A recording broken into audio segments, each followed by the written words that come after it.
Salut à tous. Alors aujourd'hui on va parler système automatique d'eau.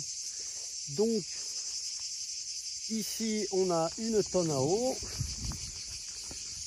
Hop là. Avec l'ami Diego. Donc une tonne à eau, voilà, qui est à peu près à l'ombre. Et là donc on a mis un système automatique d'eau.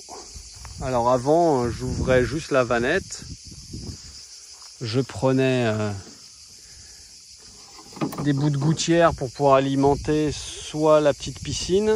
Ouais, parce que nous on est comme ça ici, on leur met des piscines, des jacuzzis, des trucs comme ça. Hein.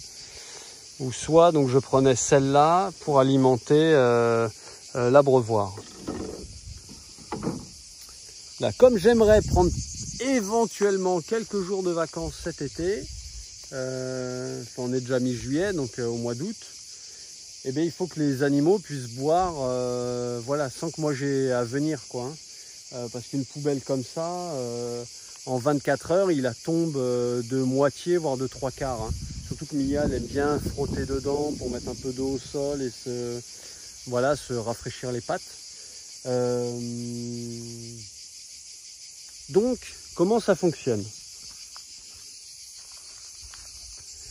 Donc, il y a tout qui fuit un peu, mais c'est pas très grave. En gros, on vient mettre... Donc tout ça, j'ai acheté chez Leroy Malin. Hein, vous voyez qui c'est, un gars vachement malin. Donc ça, je l'ai acheté. Tous les embouts, ça, j'ai acheté. Ça, c'est un petit bout de tuyau de récup. Mais comme souvent dans la récup, eh ben, c'est pas tout le temps ultra efficace. Là, ça fuit un peu. Donc on peut voir que hop, ça goûte ici. Mais ça, c'est pas très grave. Donc alors, comment ça fonctionne? Démonstration.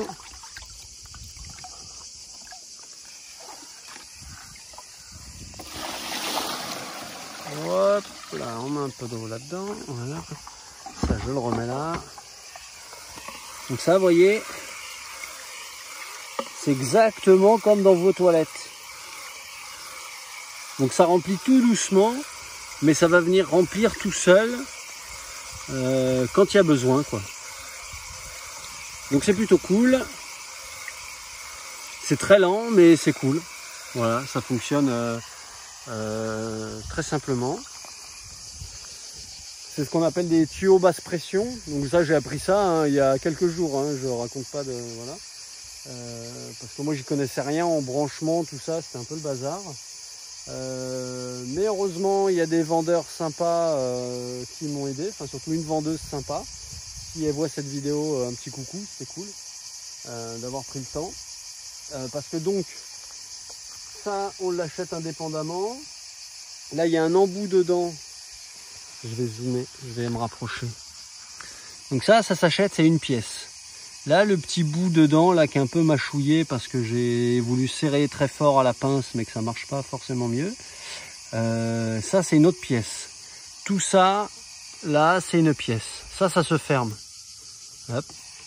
Là, si je veux ouvrir l'autre là à côté, hop, j'ouvre l'autre à côté. Donc ça, c'est pas mal. Ça, c'est une pièce entière. Et ça, donc c'est une pièce. Et là, il y a encore en fait un embout, quoi. Ça, c'était vendu avec ce système-là. Et là, dedans, il y a un embout. Donc, il y a pas mal de petites pièces.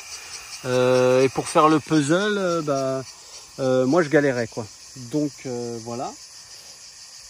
Ça m'a coûté, j'en ai acheté deux. Ça m'a coûté 60 € les deux avec les frais de port. Donc, 30 balles chacun. Donc, c'est assez efficace. Il y a une petite carrosserie, ce qui fait que si les lamas ils mettent la patte et tout, comme fait souvent Mia, eh bien ça va pas gêner. Voilà, un petit bout de tuyau de récup, mais ça de toute façon il n'y en a pas pour grand chose. Donc en gros pour moins de 50 balles, avec la poubelle, enfin voilà tout ça, sans la tonne à eau, mais pour 50 balles environ, vous faites un petit système automatique, quoi. Donc ça vaut vachement le coup, je trouve. Surtout voilà, c'est toujours 2-3 minutes que je passais ici pour remplir la piscine, pour remplir ça, c'est pas grand chose, mais tous les jours ça plus les mâles dans l'enclos des mâles, etc. C'était toujours un petit peu voilà, quelques temps de perdu à chaque fois, enfin de perdu. Là au moins ce sera automatique, je pourrais partir en vacances l'esprit tranquille, en sachant que bah voilà, elles auront de l'eau. Bien sûr, avant de partir, je remplirai la tonne à eau complètement pour être sûr que s'il y a une fuite ou quoi que ce soit, ça soit facile, parce qu'on a dû bricoler un petit peu. Regardez. En fait, les vis derrière là, eh ben, elles touchaient pas la poubelle. Ce qui fait qu'au premier essai, quand l'eau montait, eh ben, ça a dévié le boîtier métallique et les vis se sont mis à toucher la poubelle, mais il était comme ça du coup le boîtier, au lieu là d'être bien droit, il était comme ça. Et du coup, bah, clairement, ça a fui quoi, parce que le flotteur, il pouvait pas remonter correctement, puisqu'il était, au lieu d'être plat comme ça, il était comme ça. Et donc le niveau d'eau a monté tellement que ça a fui par là-bas, enfin que ça a débordé par là-bas. Ce qui est bien, c'est qu'en garrigue, des cailloux, il y en a plein, et souvent, il y en a des jolis tout plats comme ça. Donc on a pu bidouiller. Donc là, ça tient bien.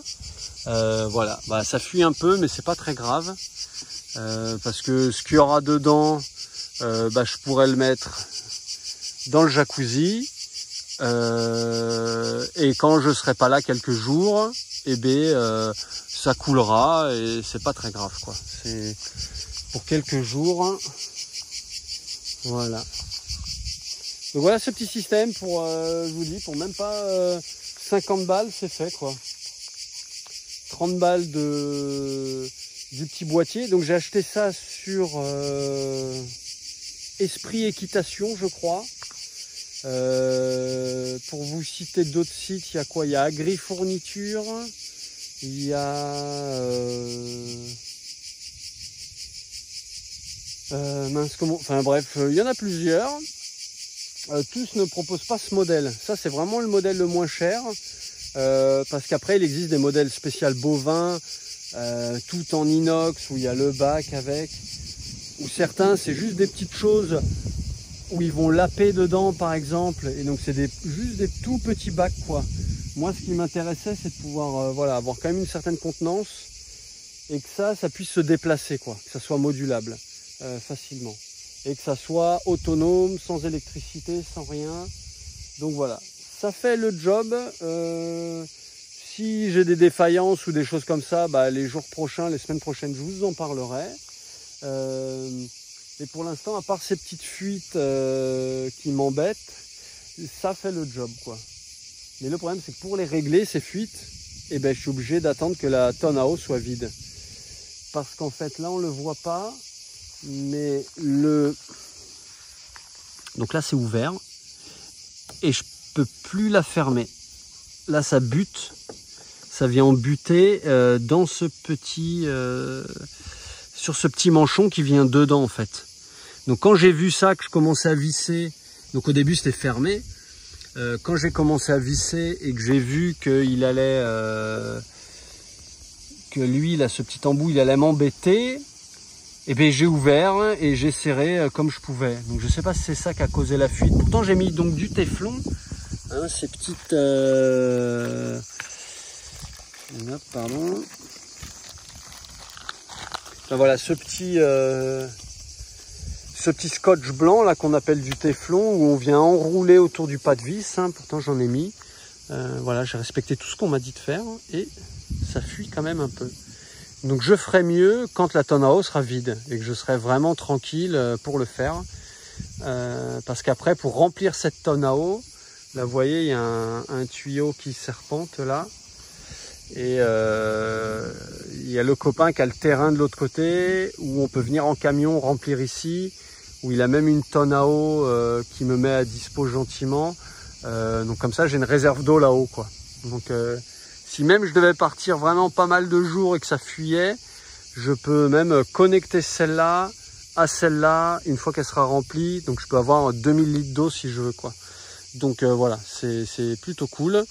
Et là, on voit qu'il s'est arrêté. Voilà, je le vois parce qu'il y a une petite trace là-bas et qui s'arrête là-bas à chaque fois. Donc voilà, c'est génial.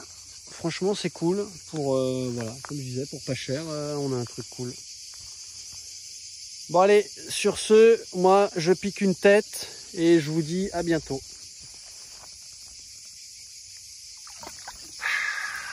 Ciao!